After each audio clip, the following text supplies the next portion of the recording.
I'm David Ferguson from the M&A Advisor here on M&A TV with Greg Kosick, the Managing Director of TD Asset Management. Welcome, Greg. Great to be here. It's great to have you with us, and I'm particularly interested in some insight that you'll be able to bring to a deep concern that I have. I'm worried about America's competitiveness. A new initiative of ours called Saving Corporate America is focused on talking to experts like yourself who I think have a pretty good understanding of not only how distressed businesses can advance today, but even more importantly, the ability to bring insight to those organizations that are enjoying growth. At the very least, they're remaining competitive.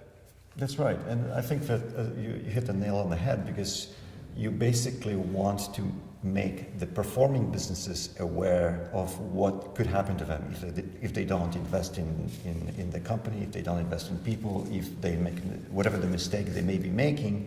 We don't want them to become distressed, so to speak, but we want to show them, what happens if you do not follow the playbook properly.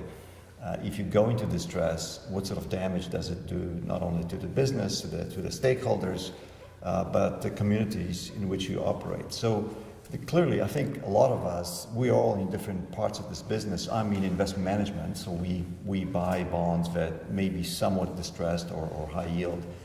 And I think we can offer some ideas. We can definitely, we can play a role, a constructive role, where you're advising companies and businesses from getting to distressed.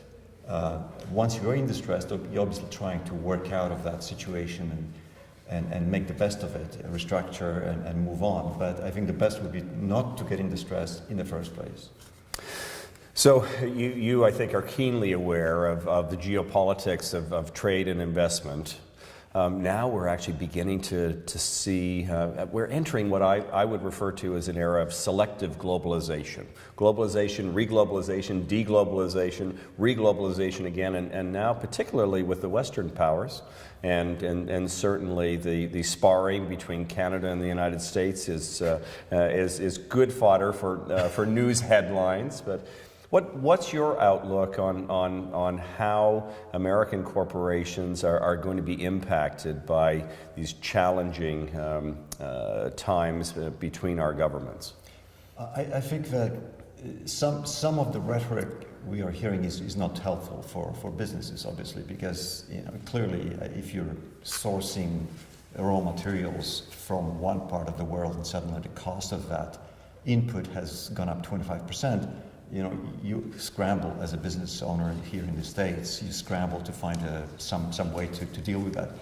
I think that the businesses can educate the policymakers and regulators and politicians about what makes them competitive, what is the right way of structuring their competitive business environment.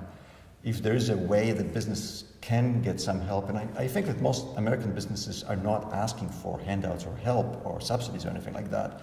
They simply want to have a reasonable playing field, a rule of law, and fairness, fair treatment with various stakeholders. I think those businesses are simply should be talking to their regulators and politicians to provide them feedback as to what is the right international way of running a trade, for example. I mean, if there's no reason to go after country A or country B with, let's say, steel tariffs, because in fact there is no reason, why go through that, and why put everybody through their trial and error period, which actually damages the American business? This was a great conversation. I really appreciate your insight, not only your cross-border expertise, but the vantage point that you have on both troubled businesses as well as healthy businesses. And I'm looking forward to the role that you and TD Asset Management can play in this initiative going forward. Great, thank you. Thank you.